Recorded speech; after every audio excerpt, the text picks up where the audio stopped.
하나님께서 오늘 우리에게 허락하신 말씀은 하박국 1장 12절부터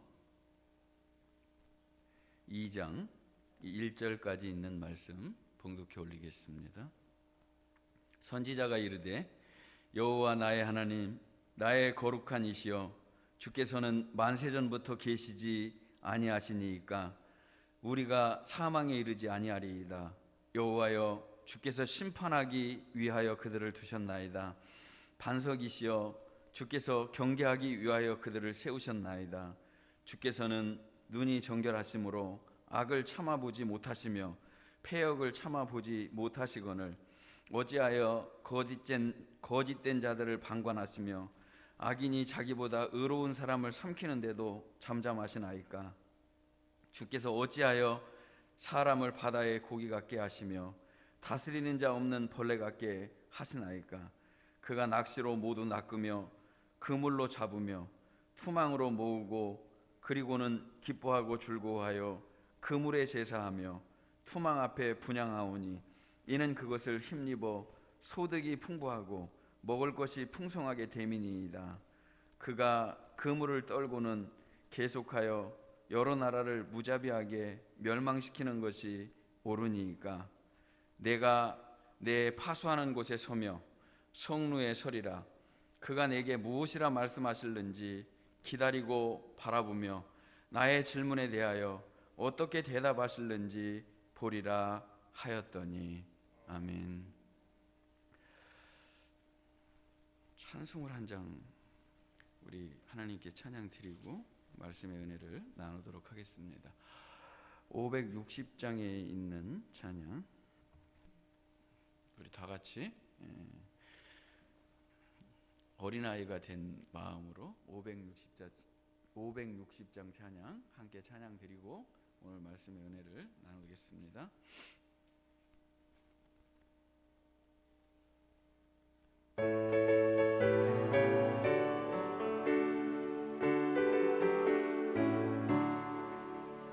주의 발자취를 따름이 어찌 즐거운 일 아닌가. 맘의 맑은 하늘 열리고 밝은 빛이 비친다. 발자취를 따라 가자 기쁜 마음으로. 발자취를 따라 가자 찬송하며 즐겁게. 주의 발자취를 따름이 어찌 행복한 일 아닌가. 맘의 악한 생각 사라져 밝은 마음 싹 든다. 발자취를 따라 가자 기쁜 마음으로. 발자취를 따라 가자 찬송하며 즐겁게. 주의 발자취를 따름이 어찌 든든한 일 아닌가. 맘의 두려움은 사라져 새로운 힘 솟는다. 발자취를 따라 가자 기쁨으로. 발자취를 따라 가자 찬송하며 즐겁게. 발자취를 따라 가자 기쁜 마음으로. 발자취를 따라 가자 찬송하며 즐겁게. 아멘. 자, 오늘 어버이날인데 우리 어머니 아버지들께 먼저 감사하다는 말씀을 드립니다. 여러분의 기도 때문에 이 민족이, 또 우리 교회가, 또 우리 자녀들이 바르게 믿음 안에서 자라나고 있는 거, 다음 세대를 연결해주는 귀한 통로라고 하는 거, 우리 어머니들 아버지들께 감사를 드립니다. 그래서 오늘은 뭐 코로나에도 불구하고 예배 마치고 나서 식사도 어머니 아버지들 대접해드리고 또 교회에서 선물도 준비를 해서 여러분들에게 선물도 드릴 건데 70세 이상만 선물을 드립니다. 70세 안 되신 분들은 안 돼서 감사하다고 생각하고 선물을 받으시는 분들은 받아서 감사하다 이렇게 생각하면 모두가 다 감사할 거라 생각합니다. 아니에요? 그 어버이날 그 받고 싶은 선물 있으신가요? 그 여론조사를 했는데 어버이날 받고 싶은 선물 1등이 항상 이제까지는 현금이었어요. 그래서 자녀들에게 부탁을 합니다. 어머니들한테 싫다는 거 억지로 주지 말고 돈으로 주시기 바랍니다. 근데 올해는 1등이 바뀌었어요. 1등이 바뀌었어요. 근데 뭐였냐면 1등이 뭔지 아세요? 1등이 현금이었었는데 지금까지는 1등이 바뀌었어요. 그래서 그게 뭔가 하고 제가 봤어요. 하도 궁금해서. 그랬더니 안마 의자래요. 1등이 안마 의자. 안마 의자가 좋긴 하죠. 저녁 때 한 번씩 이렇게 하면은. 자, 우리 아들들 듣고 있죠? 근데 그거를 어디서 조사를 했나? 한국 리서치에 의뢰한 기관이 어딘가 제가 찾아봤어요. 그랬더니 바디 뭐뭐뭐 하는 안마 의자 회사에서 의뢰를 해서 만드는 걸로 그렇게 발표를 했어요. 그래서 저는 그걸 보면서 사람들은 어떤 창으로 이렇게 세상을 봐요. 그렇죠? 우리가 어떤 창으로 세상을 보는데 이 나라고 하는 관점으로 봐요. 만약에 안마 의자가 등수에 없었다면 아마 그거 발표는 하지 말아요. 조사하는 돈은 내가 줬으니까 조사를 하고 발표는 하지 말라고 그랬을 것 같아. 1등이니까 보너스까지 주고서 아마 발표하라고 했을 거예요. 제 생각입니다. 그 관점이 어떤 관점이냐에 따라서 어떤 창으로 세상을 본다는 거예요. 그래서 우리 오름에는 이런 오름이 있어요. 상대적 오름이 있고 절대적 오름이 있다. 근데 상대적 오름이 절대적 오름을 대신할 수는 없는 거예요. 무슨 얘기를 하려고 저렇게 목사님이 뭐 어렵게 하나 그럴 텐데 내가 다 옳은 게 아니라고요. 내가 생각하는 관점이 그렇게 건강하지 않을 수도 있다는 거예요. 보다 중요한 것은 무엇이냐면 내가 하나님의 관점으로 세상을 볼 수 있는가, 하나님의 심정으로 세상을 볼 수 있는가, 성경적 관점으로 세상을 볼 수 있는가. 그러니까 우리의 자녀들을 나의 관점으로 나의 창으로 이렇게 얽어매려고 그러면 안 되고 하나님의 관점으로 성경적 관점으로 양육하셔야 돼요. 그것이 굉장히 중요한 거고 굉장한 그 가치관 중에서 최고의 가치관은 하나님의 관점이고 성경적 가치관이에요. 그걸 갖는 것이 굉장히 축복이라고 생각을 합니다. 여기 우리 성도들이 오늘 어버이날을 맞아서 대단한 선물을 하지 않는다 할지라도 그저 부모님과 함께 손잡고 예배드리는 것이 최고의 선물이고요. 그리고 믿음의 철을 듣는다면 최고의 선물을 드리는 거죠. 믿음으로 살아가는 여러분들의 모습을 보는 것이 부모님의 마음이지 뭐 대단한 의자를 갖다 준다고 그래서 그게 얼마나 좋은 거가 되겠습니까? 우리 자녀들이 꼭 명심해야 되는 것은 부모님의 마음을 기쁘게 해드리는 것은 다른 것이 아니라 걱정 안 끼쳐드리고 여러분이 믿음 안에서 승리하는 삶을 사는 거, 그것이 복된 것인 줄로 믿습니다. 여기 철이 좀 들으려고 그러는 한 사람 여러분 만나려고 하는데요.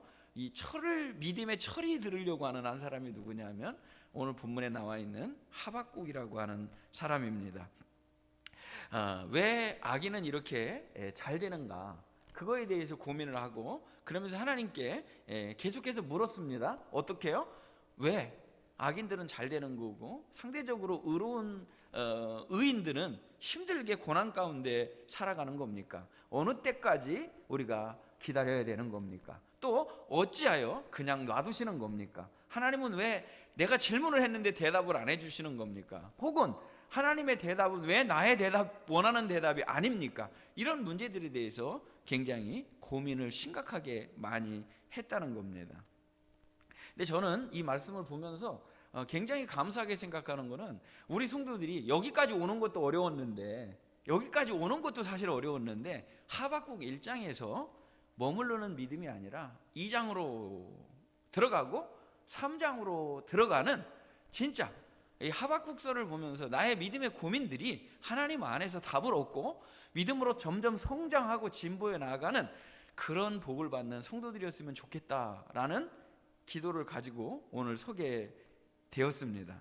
그래서 시대의 아픔을 끌어안고 공의에 대한 열망을 갖고 살았던 사람이 하박국입니다. 문제가 있는데도 문제처럼 보이지 않는 것이 아니라, 아픔이 있는데도 그 아픔을 끌어안고 그냥 그 문제를 하나님 안에서 답을 얻기 위해서 고민했던 사람이 하박국이라는 거죠. 결국은 하나님께 왜, 어찌하여, 그리고 어느 때까지, 이 질문을 하니까 하박국이 대답을 들었습니다. 하나님이 대답을 해주신 거죠. 근데 대답을 해주셨는데 안타깝게도 지난주 말씀대로 내가 원하던 대답이 아니었습니다. 이거 굉장히 어려워하는 것 같아요. 성도들이 지난주 말씀에 대해서 받아들이기 어려우신 것 같아요. 내가 원하는 대답이 아닐 때 우리는 어떻게 해야 되는가, 그 문제에 대해서 지난주에 말씀을 드렸습니다.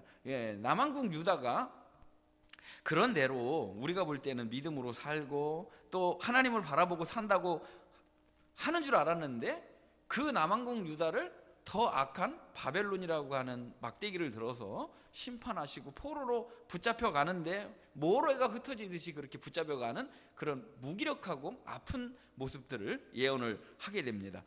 이 얘기를 받아들이기가 어려웠다는 거예요. 근데 하박국은 받아들이기 어려운 대답이 임했는데도 불구하고, 내가 원하는 대답이 아니었는데도 불구하고 또 그 문제를 끌어안고 하나님을 부여잡고 하나님께 나와서 기도하기 시작합니다. 여러분, 내가 원하는 대답이 아니고 내가 생각한 것이 아닌데도 불구하고 신앙은 거기서 멈추는 게 아니라는 걸 우리에게 가르쳐 줍니다. 내 생각하고 다른 응답이 왔는데도 불구하고 신앙은 거기서 멈추는 게 아니라 또 그 문제를 부여잡고 또 하나님께 매달리고 기도하는 믿음의 성도의 진보하는 그 모습을 우리에게 보여주는 겁니다. 그래서 12절에 있는 말씀을 보면, 그래도 여전히 하나님은 나의 하나님이십니다.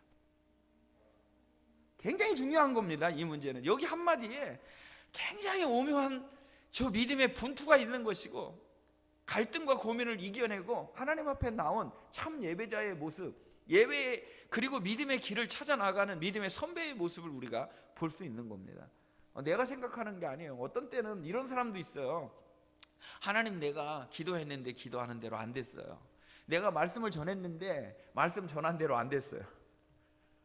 내 체면을 생각하는 거예요. 내가 그렇게 예언했는데 내 말대로 안 됐는데 어떻게 할 거예요? 이렇게 얘기를 한다는 거예요.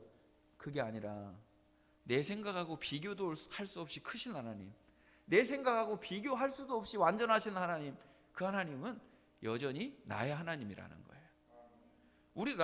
우리의 자녀들이 하나님을 나의 하나님으로 만나도록 우리가 해야 된다는 거예요. 우리 어머니의 하나님, 우리 아버지의 하나님, 우리 목사님의 하나님, 여기서 머무르는 게 아니라 너의 하나님이 계시단다, 나의 하나님이 되시는 그 하나님을 만나는 복을 받는 우리 성도들 되시기를 주님의 이름으로 축복합니다. 어떤 현금보다도 안모의자보다도 더 중요한 게 뭐라고요? 하나님은 나의 하나님이십니다.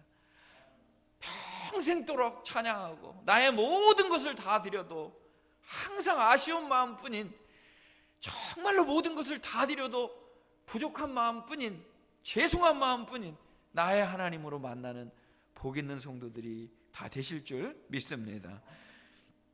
그리고 하나님은 또 거룩하신 하나님이십니다. 그 죄와 불의와 가까이 할 수 없는 거룩하신 하나님, 거룩이 본질이신 하나님이시라는 거예요. 그리고 그 하나님은 만세전부터 계시고 영원토록 계신 분이라는 거예요. 그리고 알았어요. 하박국도 이제 깨닫기 시작합니다. 이게 믿음의 고민을 갖는다는 게 얼마나 이게 중요한 거냐면, 그냥 멈추지 않고 고민을 갖는다는 게 뭐냐면, 처음에는 받아들이기 어려웠죠.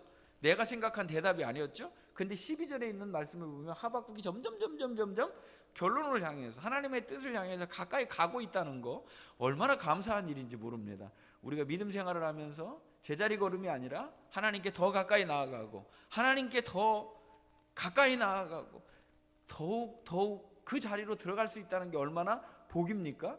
하박국은 깨달았어요. 뭐라고 깨달았느냐면, 주께서 심판하시기 위해서 그들을 두신 것이다. 그들이 잘했기 때문에, 잘났기 때문에, 괜찮아서 그들을 들어 쓰신 게 아니라 심판의 막대기로 도구로 잠시 쓰시는 것뿐이다라는 것을 깨달았다는 거예요. 굉장히 중요한 거죠. 그리고 그뿐만이 아니라 주께서 경계하시기 위해서 그들을 세우셨다. 경계하시기 위해서, 잠깐 우리에게 교훈만을 주기 위해서 그렇게 하셨다라는 걸 아는 거예요. 우리가 영원토록 사망에 이르지 않는다는 것도 또 깨달았다는 거예요. 그러니까 여기서 말하는 건 무슨 말이냐면, 하도 내 자식이지만 유다가 하나님의 말씀대로 내 자식이지만 말을 안 들으니까 막대기를 들어서 저 조폭을 불러가지고 정신 차리게 때려 죽이라고 하고 완전히 죽게는 안 둘 거다, 완전히 멸망시키지는 않으실 거다 하는 걸 깨달았다는 거예요. 나름대로 답을 얻어가고 있는 것을 볼 수가 있습니다. 그뿐만 아니라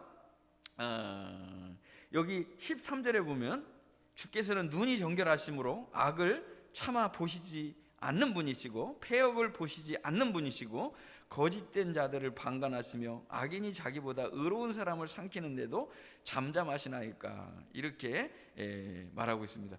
12절까지는 좋았는데 13절에서 또 어찌하여 제자리 걸음으로 가려고 그럽니다. 그러면서 14절에 보면 주께서 어찌하여 사람을 바다의 고기 같게 하시며, 그러니까 자기의 신세를, 우리 유다의 신세를, 믿는 사람들의 신세를 이렇게 얘기한 거예요. 뭐냐면 그물 속에 꼼짝없이 갇혀 있는 물고기 신세라고 본 거예요. 그 물고기가 처음에는 그 그물 안에 들어가서 옴짝달싹 못하게 돼서 결국은 팔려 나가는 그것을 보면서 유다가, 믿는 성도들이 그렇게 고난 가운데 있는 것들을 어렵게 지금 보고 있다는 겁니다. 너무 아파하고 있는 거죠.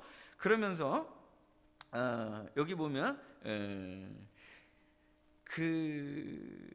우리가 신앙 믿음 생활을 하면서 이제 상담을 하다 보면 이런 경우가 있어요. 우리 성도들이 하나님의 뜻이 참 이런 거구나, 제가 어려워도 하나님 뜻으로, 믿음으로 그렇게 한번 살아보렵니다, 믿음으로 제가 나아가 볼게요, 이렇게 잘 얘기하다가 중간에 갑자기 상담을 하다가 하나님 말씀대로 믿음으로 제가 한번 노력해 볼게요, 목사님 말씀 들으니까 제가 힘이 나요, 목사님 말씀 들으니까 하나님 말씀이 뭘 원하시는지 이제 알 것 같아요 하면서 이제 마음을 정리하기 시작합니다. 그러다가 갑자기 울컥하면서 이래요.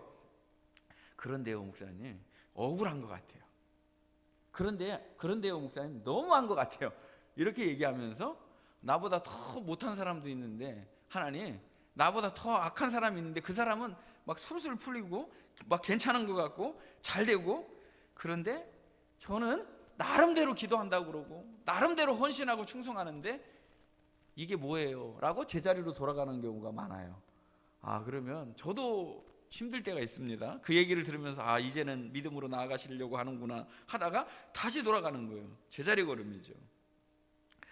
근데 저는 아까도 말씀드렸다시피 이 어찌하여 이게 나오면 굉장히 힘들어집니다. 어찌하여, 왜? 이게 나오면 힘들어진다는 거예요. 여기서 멈추지 않고 여러분이 믿음의 답을 얻어서 성장하고 성숙해지는 복을 받는 성도들이 다 되시기를 주님의 이름으로 축복합니다. 여기 보면 보다라고 하는 말이 나오는데요, 13절에 보면 자기보다 의로운 사람을 삼키는데도 잠잠하시나이까. 아까 제가 말씀드렸던 자기보다 의로운 사람을 삼키는데도 왜 하나님 잠잠하십니까? 라고 말한다는 거예요. 13절 말씀 지금 하고 있는 겁니다. 자기보다 더 의로운 사람을, 그러니까 더 악한 사람이 덜 악한 사람을 심판하는데, 괴롭히는데 왜 그냥 놔두느냐, 이렇게 지금 항변하고 있는 겁니다. 근데 제가 그 전에 참 못 느꼈던 걸 요즘에 느끼는 것 같아요. 그러면 저도 이제 하나님의 마음이나 또 믿음 안에서 조금씩 막 아주 조금씩 성장한다는 생각을 제 자신이 하게 됩니다. 어떤 거냐면 저는 참 말씀드리기 이게 부끄러운 얘기지만 하나님이 저에게 은혜를 많이 주셔서 수많은 목사님들 중에서 나같이 은혜 많이 받은 사람은 없다, 이렇게 생각을 했어요. 좋은 건가요? 나쁜 건가요? 좋은 거라고 대답을 해주시네요. 네. 그런데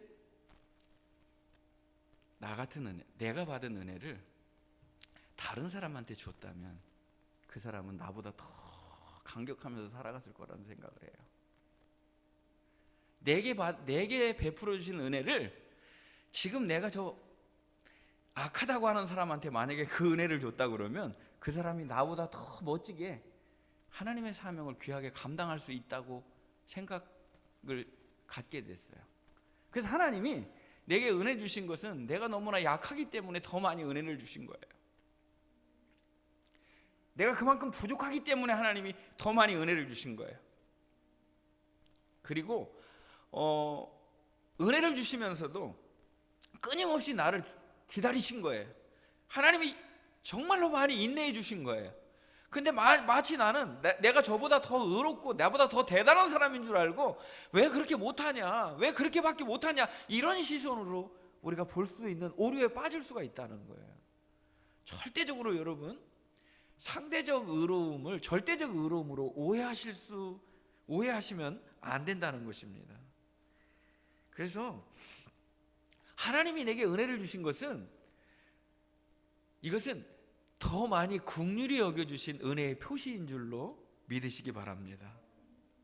하나님 오래 참으셨구나, 하나님이 나를 기다려주셨구나, 긍휼히 여겨주셨구나, 그렇게 감사하게 되었습니다. 조금 더 들어가 보면 상대적인 것과 절대적인 것을 비교할 때 우리의 관점이 절대적이지 않다는 것입니다. 내 관점이 딱 맞지 않을 수 있다는 생각을 하셔야 된다는 것입니다. 내가 하나님을 대신할 수도 없다는 거예요. 내 판단이, 내 생각이 절대적으로 옳지 않기 때문에 하나님의 생각은 인간의 생각과 비교할 수도 없이 완전하다, 오롯이다 인정할 수 있는 우리 성도들이 되시기를 주님의 이름으로 축복합니다.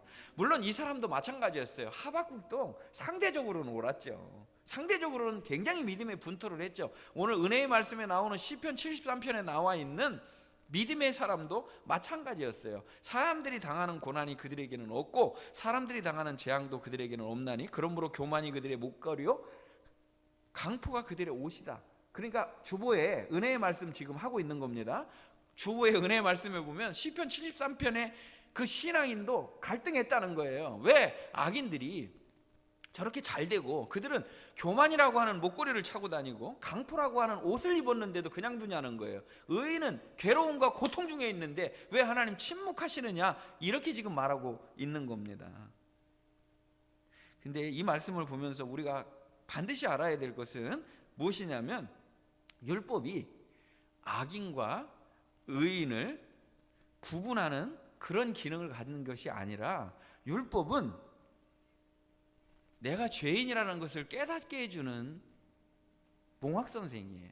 그렇기 때문에 나는 죄인이기 때문에 우리는 예수님께로 가야 된다고 하는 것을 가르쳐주는 것이 율법이지, 율법을 행했기 때문에 의로운 사람이 되는 게 아니라는 거예요. 그러니까 우리가 비교할 때 상대적으로 저 사람보다 의롭다, 상대적으로 괜찮은 사람이다 라는 기준이 창조주 되시는 완전하신 하나님의 입장에서 보면은 거기서 거기라는 거예요. 그런데 인간은 어떻게 합니까? 항변을 합니다. 왜 그런 겁니까? 왜 내가 더 옳은데 그냥 놔두는 겁니까? 이렇게 따지는 거는 누구밖에 없다? 나밖에 없다. 나밖에 없다는 거예요. 그래서 놓고 보면 하나님 앞에 똑같은 죄인이라는 거예요.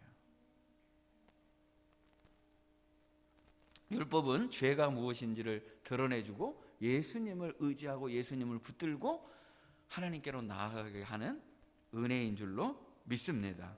그러니까 나는 죄인이고 나 스스로는 이 죄의 문제를 해결할 수 없는 거라는 것을 우리가 깨달아야 된다는 거예요.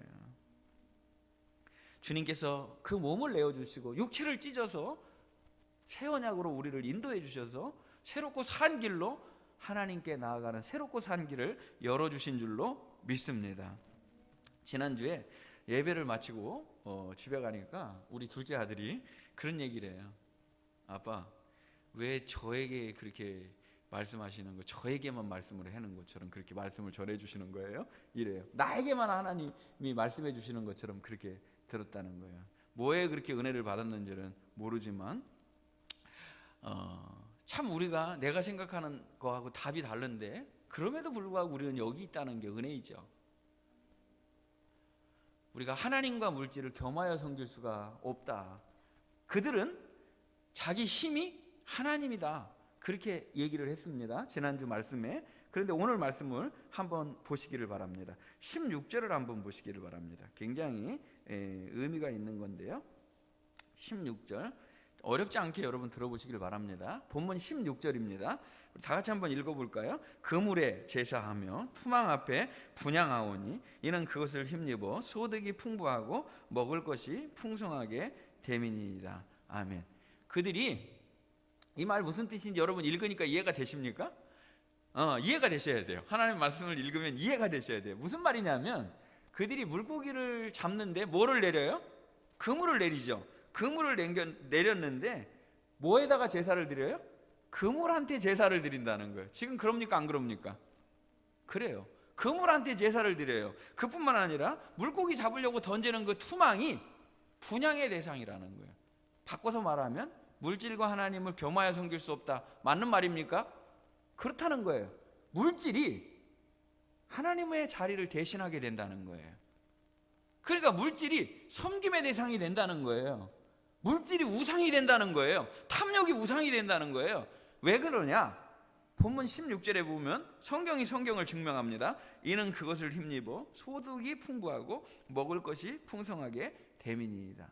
왜 그물한테 제사를 드리고 투망한테 분향을 하느냐 하면 이게 찢어지지 않아야, 이 그물이 투망이 찢어지지 않아야 돈이 많이 벌리고 풍부하게 먹을 것이 있어야 그게 하나님이라는 거예요. 그렇기 때문에 그것을 우리는 섬기고 분향한다는 거예요. 이 사람들의 삶의 방식이 그렇다는 거예요. 이 길에서 돌아서서 나의 섬길 분은 오직 하나님 한 분밖에 없는, 오직 하나님의 믿음으로 나아가는 우리 성도들이 되시기를 주님의 이름으로 축복합니다. 그게 나에게 풍요를 가져다 준다 할지라도, 그게 나에게 굉장히 윤택한 삶을 산다 할지라도, 살게 해준다 할지라도 하나님 없는 것은 참 행복이 아닙니다. 하나님 한 분으로 충분한 것이 진짜 믿음인 겁니다. 하나님 한 분 때문에 만족하고 감사하는 게 온전한 믿음이라는 겁니다. 그것이 나에게 대단한 권력과 대단한 부귀 영화를 선물해 준다 할지라도 절대로 그것에 절하는 일이나 그것에 마음 뺏기는 일이나 주인을 바꾸는 일은 없을 것입니다. 그것이 우리 믿음이 돼야 된다는 거예요.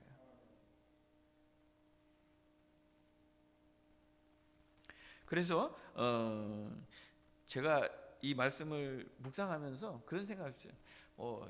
요즘에 우리 권사님들도 전보로 많이 간다고 그래요. 뭐 우리 교회는 그런 분이 안 계시지만 믿음의 성도들이 전보로 가는 사람들도 있고요. 왜냐하면 하나님은 대답을 너무 늦게 해주셔요. 진짜 너무 늦어. 빨리빨리 좀 대답을 해주시지. 근데 무당은 곧바로 대답해 주잖아. 그러니까 가는 거예요. 그러니까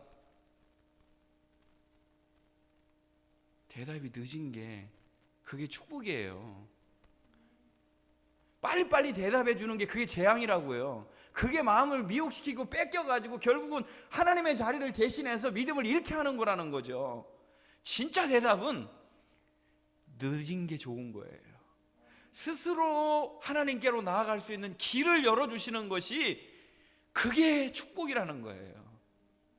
금방 대답이 되는 게 그게 정답이 아니라는 거예요. 하나님은 크고 광대하시고 위대하신 하나님인데 마치 하나님을 이렇게 생각하는 것 같아요. 내 뜻대로 되면 그분은 좋으신 하나님이고 내 뜻대로 안 되면 하나님이 멀리 떠나 있는 하나님으로 생각하는 것 같아요. 하나님은 여전히 우리 가운데서 우리와 함께 계시는 광대하시고 위대하신 참 좋으신 하나님이십니다. 지금 우상이 하나님의 자리를 대신하고 그리고 너무 쉽게 하나님을 믿으려고 그러는 것 같아요. 이 세상에 신이 편리함이 신이 되어가고 있다는 거예요. 쉬운 게 하나님이 돼버리면 안 된다는 거예요. 믿음의 길이 그렇게 만만한 게 아니라는 거예요. 주님은 십자가를 지고 따르는 것이지. 굉장히 이건 아주 중요한 겁니다. 너무너무 편하게 신앙생활을 하려고 하는 사람들이 많아요. 그래서 하나님의 자리를 축복이 번영의 신학이 대신하고 있으면 교회에는 소망이 없는 겁니다. 하나님은 절대적인 하나님이신 거예요. 축복과 관계없이 하나님은 하나님이신 거예요. 내가 그리는 하나님이 아니라 하나님은 그 본체가 거룩이시고 그 본체가 완전하신 사랑의 하나님이셔요. 그 방법이 옳은 거고 그 방법이 절대적인 거예요. 그래서 17절에 보면 그들이 그물을 떨고는 계속하여 여러 나라를 무자비하게 멸망시키는 것이 옳으니까. 하나님 이거 옳은 거예요? 그물을 떤다는 거예요. 여러분 멸치대 이게 붙으면 막 털어요. 그물. 왜 그물을 떨까요? 또 고기 잡으러 나가려고 그러는 거예요. 바벨론이 애굽도 멸망시켜 놓고 그리고 유다도 멸망시키고 다음 순서로 또 멸망시키기 위해서 그물을 떨고 이러는데 왜 하나님 가만히 계십니까? 지금 그렇게 항변을 하는 거예요. 여기까지만 여러분이 읽는다 그러면 이 말씀 오해할 수 있어요. 하나님께 이게 옳은 거예요? 이게 정당한 거예요? 괜찮은 거예요?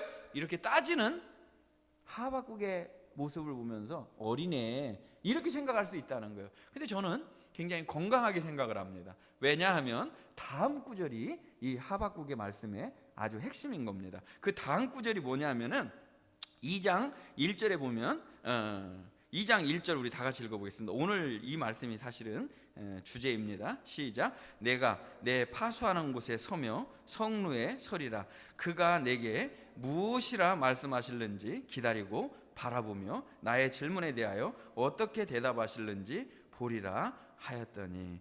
아멘. 여기 아주 중요한 건데요. 아주 중요한 거 무엇이냐면 막 고민이 있고 갈등이 있어요. 그리고 하나님께 막 따지고 싶은 마음도 있어요. 그런데도 불구하고 이 은혜의 자리를 버리지 아니고 지켜나가는 성도가 복된 성도인 줄로 믿습니다. 이 성루를 벗어나지 않는 거, 여기 있는 거, 이 은혜의 자리에 머물러 있는 거, 예배의 자리에 머물러 있는 거, 이 기도의 자리에 머물러 있는 거, 고민하고 갈등하지만 하나님 안에 서려고 하는 거, 믿음으로 버텨내려고 하는 거, 이것이 축복이라는 거예요. 여러분 이 은혜의 자리에 있음을 감수할 수 있는 복된 성도들이 되시기를 주님의 이름으로 축복합니다. 벗어나지 아니하고 주님 제가 고민도 있습니다. 갈등도 있습니다. 이해가지 않는 부분도 있습니다. 그러나 저는 하나님이 하실 일을 기대하고 바라봅니다. 기대하고 바라본다는 거, 이게 믿음의 성도의 모습 아니겠습니까? 낙심하고 좌절해서 내가 세상으로 나가야 되겠다가 아니라 그래도 저는 내가 있을 곳이 여기이고 기도의 자리이고 부르짖음의 자리이고 분투의 자리이고 영적 전투해야 되는 자리이고 하나님 안에서 은혜를 받기 위해서 기다리고 바라봅니다. 이 자리에 서서 하나님을 기다린다는 거예요. 성루는 전쟁에서 적의 움직임을 보기 위해서 그 누각과 같이 쫙 이렇게 전망대처럼 만들어 놓고 움직임을 보는 자리가 성루예요. 어디에 있을까요? 가장 높은 곳에 위치해 있는 곳이 성루입니다. 근데 이 성루는 여러 가지 의미들을 가지고 있어요. 1시간 정도 우리가 말씀 나눠야 될 정도로 깊은 의미를 가지고 있습니다. 이 성루에 선다는 것은 제가 이 시대를 지켜나가는 파수꾼으로 살아가겠다는 거예요. 우리 사랑하는 성도들이 여러분의 가정을 지키는 영적 파수꾼이 되시기를 주님의 이름으로 축복합니다. 교회를 지키는 파수꾼이 되고 시대를 지켜나가는 파수꾼이 되어야 되는 것입니다. 이 말씀을 이단에다가 뺏기고 이단이 파수꾼이라니까 그 말 사용하는 것도 조차도 두려운 것이 아니라 주님 우리에게 맡겨주신 사명이 시대를 밝히고 깨어나게 하는, 지켜나가는 파수꾼이 되어야 된다는 겁니다. 성루의 높은 곳에 올라가 파수하는 역할을 해야 되고 나팔을 부는, 복음의 나팔을 부는 그런 영적 파수꾼으로 살아가야 된다는 겁니다. 정반대도 있어요. 요나는 하나님을 자기 마음의 방에다 가둬놓은 사람이에요. 내가 하나님 말씀 전했는데 그대로 되나 안 되나 초막을 짓고 거기서 한번 보겠습니다. 완전히 삼류 선지자야. 자기 시선에다 하나님을 가둬놓은 거예요. 하나님은 이래야 된다는 거예요. 그런 하나님이 아니죠. 하나님은 온 민족을 다 사랑하시는 하나님이라는 거예요. 아주 편협하고 작은 하나님이 아니라 위대하시고 강대하신 하나님이라는 거예요. 이런 자세가 아니라 하나님의 위대하심, 하나님을 하나님 되게 하는 우리 성도들이 되어야 될 줄로 믿습니다. 그 성루라고 하는 거 조금 더 말씀을 드리도록 하겠습니다. 성루라고 하는 것은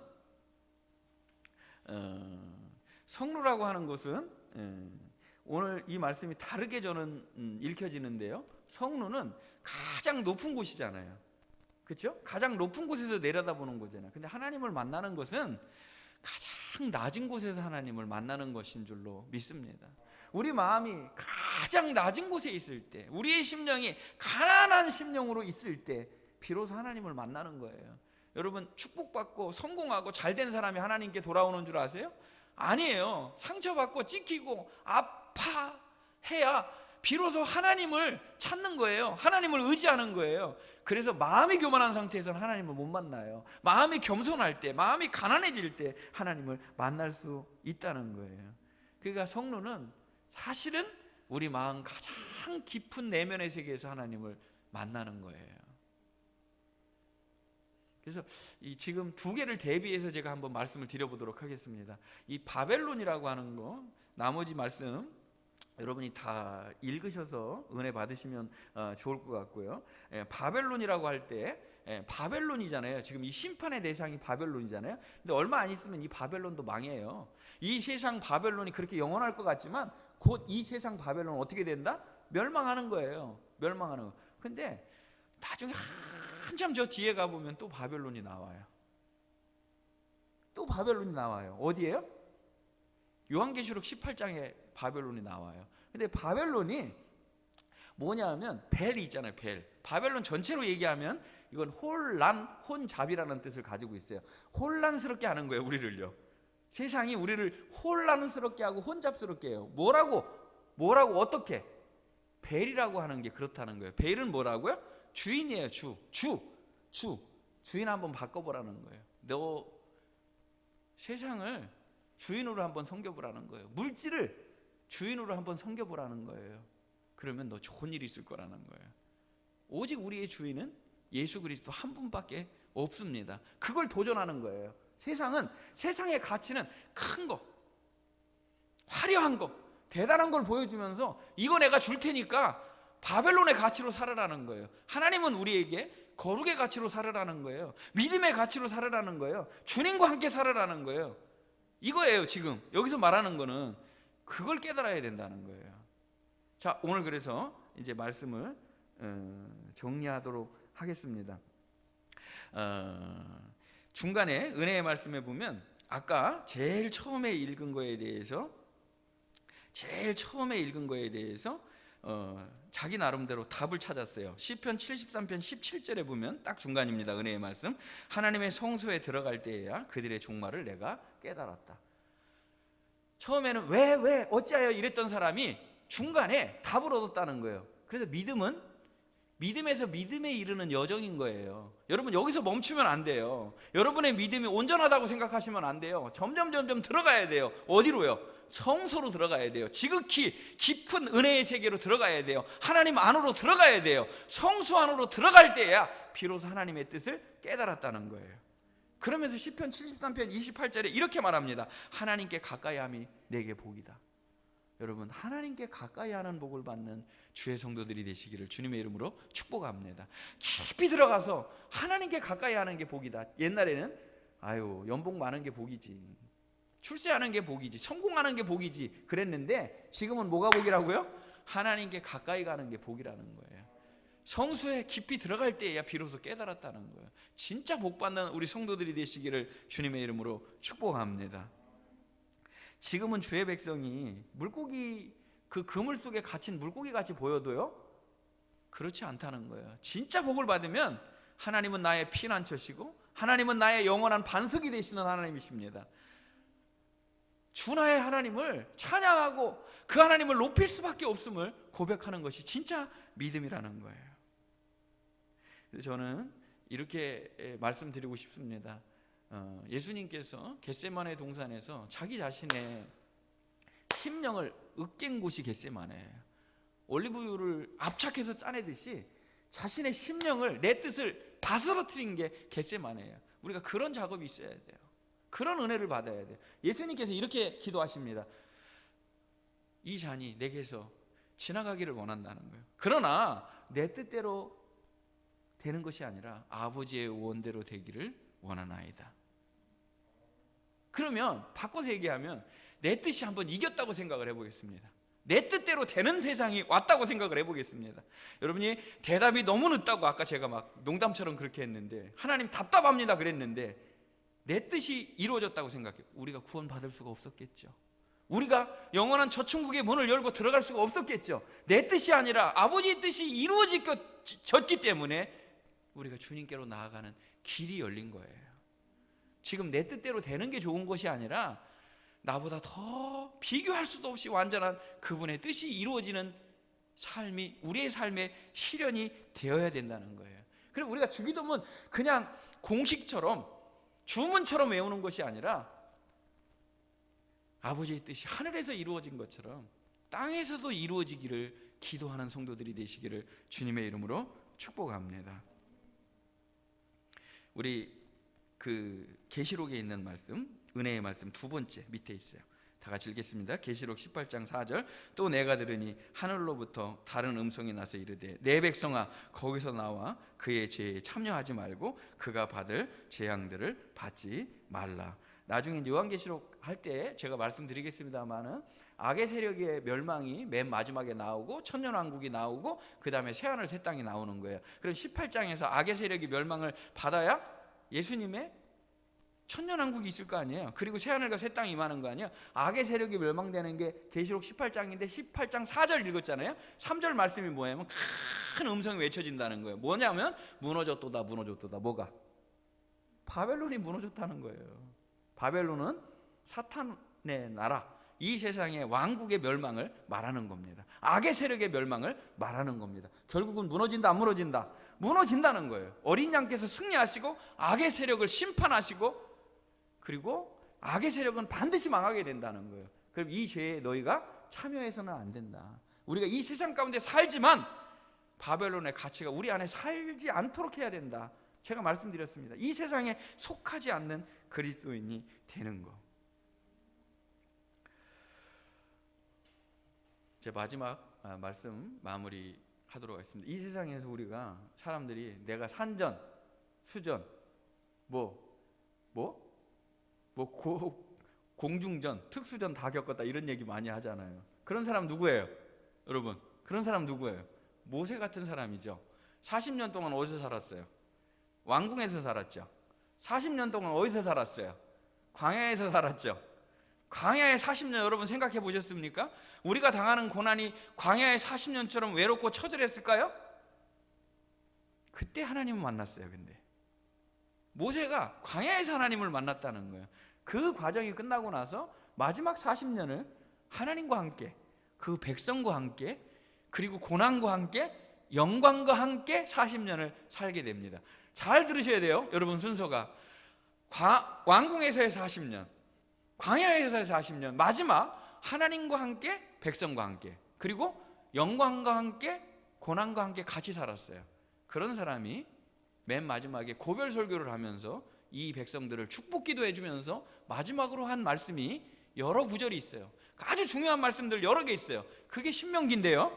하나님의 말씀을 잘 듣고 청종하며 믿음으로 사는 게 진짜 하나님의 자녀의 삶이다.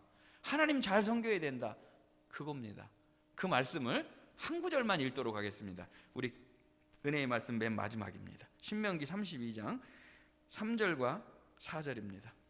내가 다 같이 신명기 32장 3절 4절 내가 여호와의 이름을 전파하리니 너희는 우리 하나님께 위엄을 돌릴지어다. 그는 반석이시니 그가 하신 일이 완전하고 그의 모든 길이 정의롭고 진실하고 거짓이 없으신 하나님이시니 공의로우시고 바르시도다.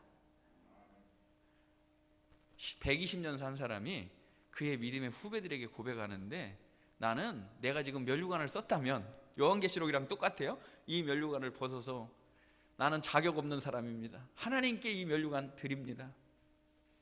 모든 존귀와 찬양, 위엄 하나님이 받으셔야 됩니다. 나를 여기 있게 해주신 분도 하나님이고 이 길을 걷게 하신 분도 하나님이십니다. 처음에 저도 불평했습니다. 이 길이 너무 험하고 너무 거칠고 너무 어려워요. 백성도 너무 말을 안 들어요. 왜 이렇게 말을 안 듣는 거예요? 왜 이렇게 안 따라주는 거예요? 이랬다는 거예요. 그런데 내가 다 살아보니까 하나님이 인도해 주신 그 길이 제일 좋은 길이었다는 거예요. 그분이 반석이셨다는 거예요. 그분의 일이 완전하셨다는 거예요. 그의 모든 길이 정의롭고 진실하고 거짓이 없는 길이었다는 거예요. 하나님은 공의로우시고 바르신 하나님이었다는 거예요. 내가 그렇게 불평할 수 있는 그렇게 작은 하나님이 아니었다는 거예요. 내가 그렇게 트집 잡을 수 있는 잘못된 하나님이 아니라 완전하신 하나님, 공의로우신 하나님이었다는 거예요. 이것이 오늘 우리의 고백이 되기를 원합니다. 사랑하는 성도 여러분, 성루에 서시기를 바랍니다. 이 자리가 하나님을 만나는 자리가 되기를 원합니다. 이 자리가 여러분의 고민과 갈등이 믿음 안에서 답을 얻는 자리가 되기를 원합니다. 하나님을 가장 깊이 만날 수 있는, 하나님의 그 은혜를 체험할 수 있는 성루에 서서 기다리고 또 기다리고 바라볼 수 있는 참 믿음의 성도들이 되시기를 주님의 이름으로 축복합니다. 멈추지 않고 점점 믿음의 진보가 이루어져서 주님의 뜻 안으로 들어가는 저와 우리 성도들이 되기를 주님의 이름으로 축복합니다. 하나님 감사합니다. 오늘 또 하나님께서 은혜 주셔서 이 성루에 있게 하시고 이 자리에서 하나님을 바라보고 또 기대하고 또 바라볼 수 있는 은혜를 주신 것을 감사합니다. 저희들은 착각하고 또 나의 관점으로 하나님을 판단하고 재단했으며, 그리고 내 생각과 다르면 마치 하나님도 그렇게 내가 판단했던 것을 참 너무 죄송하고 너무 참으로 부족한 저 자신을 보면서 하나님께 회개합니다. 주님, 이 자리가 하나님을 만나는 성루가 되게 하시고 이 자리가 더 깊이 하나님 안으로 들어가는 가장 깊은 성소의 자리가 되게 하여 주시옵소서. 그래야 하나님을 가까이 하는 게 최고의 복인 줄 알고 결국은 모세가 고백한 것처럼 하나님만이 완전하십니다. 하나님만이 공의로우십니다. 그 길이 완전합니다. 진실하십니다. 거짓이 없으십니다. 이제 저희는 기쁘게 이 길을 따르렵니다. 이 길을 가렵니다. 고백하는 저와 우리 성도들 다 되게 하여 주시옵소서. 지금 이해 안 되는 고민과 갈등 속에 있는 성도들도 여기서 멈추지 않게 하시고 부르짖음을 통해 오히려 더 깊은 믿음의 세계로 들어가는 하나님을 만나는 복을 받는 우리 성도들 다 되게 하여 주시옵소서. 예수님의 이름으로 기도하옵나이다. 아멘.